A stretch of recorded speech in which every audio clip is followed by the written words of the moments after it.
চলো বন্ধুরা দেখিয়ে দিই আজ কি কি রান্না করেছি। আজ তো পয়লা বৈশাখ। প্রথমেই ভাত,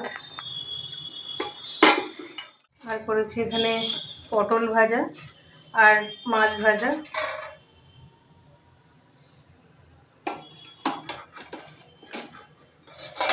কাল যে ডাল করেছিলাম এঁচড় দিয়ে ডাল রয়ে গেছে, এটা অনেকটাই, এটাও হয়ে যাবে।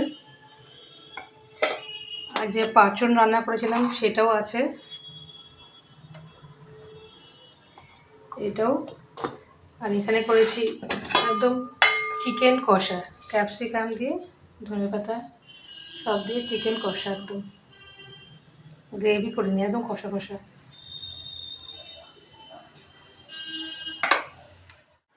আর তো আমার এখানে থাকবেই দই, ও আজ স্যালাড করে নিই, কালকের যে চাটনি ছিল চাটনি।